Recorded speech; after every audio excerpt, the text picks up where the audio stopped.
Okay. You have your shoes on? You know where they're at? That one's yours. I bring 4 guests for the rest of my life.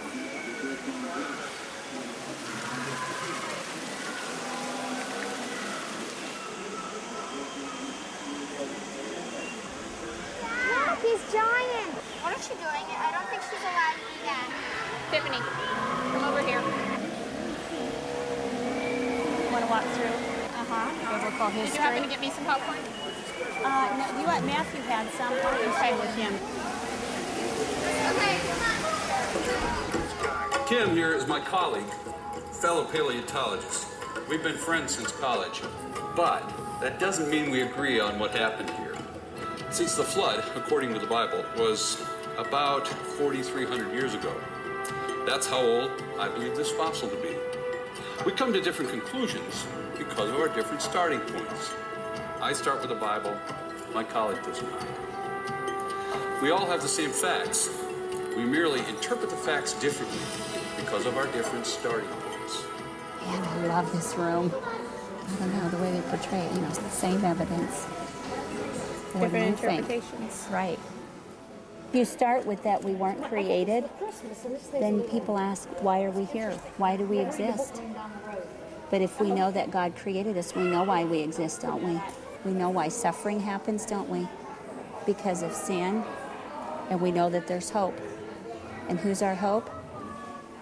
Jesus. That's right. Look at this. Oh, wow. Just a routine school shooting. Routine. It's like, wow.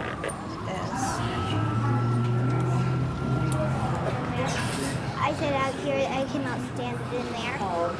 90% of Americans own a Bible, but only 38% believe it is absolutely accurate. God doesn't want us to check our brains at the church door. Over half of all women in America have had sex outside of marriage. I'll go this way. I don't want to watch the movie. No, it's a good movie. Look at the stars. Going back 6,000 years in time.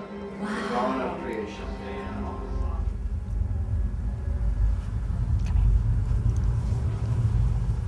And God said, "Let there be light." And there was light. And God saw the light, that it was good. And God divided the light from the darkness. And God called the light day, and the darkness he called night. And the evening and the morning were the first day. And God said, "Be fruitful and multiply, and fill the earth and subdue it, and have dominion over the fish of the sea, and over the birds of the air, and over every living thing that moves upon the earth." And God saw everything that he had made, and behold, it was very good.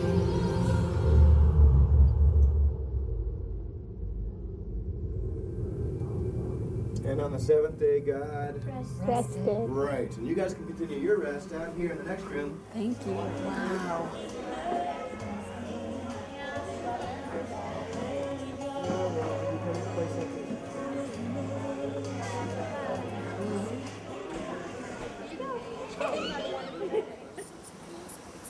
I'm Jason Lyle. I have a PhD in astrophysics from the University of Colorado at Boulder, and I'm a research scientist here at Answers in Genesis. And even when I was in grad school, every day, the first thing I'd do is check out the Answers in Genesis website.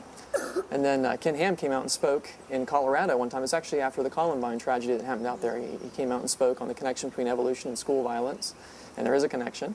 And told him that I'd be interested in maybe helping out. And shortly after that, I got my PhD and came on staff here, and I've been here for about 3 years now. How long ago do evolutionists believe the Big Bang was? Well, my secular colleagues believe that the universe was created in a Big Bang, an explosion that happened supposedly 13.7 billion years ago, and it just sort of, came into existence at that point. And then matter supposedly forms later from that, and that matter would be hydrogen and helium gas with trace amounts of lithium. And then that matter supposedly forms stars, and then they explode and disperse those heavier elements out into space, which helps other stars to form, and planets also condense from some of the heavier stuff, and that's how you end up with the rockier planets like Earth and so on. And of course there's lots of problems with that scenario. The Bible tells us that on day 4 God made the lights in the firmament. He says he made the greater light, that'd be the sun, the lesser light, that'd be the moon, and the stars also. And biblically, planets are actually classified as stars. And in fact, there's lots of evidence that those planets were created recently, a few thousand years ago, just like the Bible teaches. For example, the internal heat of the planets, like Jupiter and Neptune, they give off a lot of energy because they're very warm. And if they were really billions of years old, they should have cooled down a long time ago. But the fact that they're still warm is because they're actually very young. So it's actually supportive of the biblical time scale. So then what do they claim caused the Big Bang? I've heard some people speculate that it's sort of seeded off from another universe, and that sort of pushes the problem back a bit. Yeah, but a lot of them just say this is just the way it is. We can't go back beyond that moment, they say, and so that's just, we're going to have to live with it. And so they don't really have a good justification for believing in the Big Bang. Whereas our explanation makes a lot of sense. There's a God who created the universe. You know, people sometimes, critics will say, well, but then who made God? And a lot of times that puts the Christian in a bind, but not really, because things that have a beginning require a cause. The universe has a beginning, and therefore it requires a cause, because things are running down, and that means the universe was wound up a finite amount of time ago. It has a beginning. God is beyond time, doesn't have a beginning, doesn't require a cause. In other words, if the Bible weren't true, science really wouldn't be possible, because science requires a logical, orderly universe that behaves in a consistent, predictable fashion. Otherwise, science would be impossible, right? And yet, if the universe were just an accident, the byproduct of a Big Bang, why would it obey laws, for example?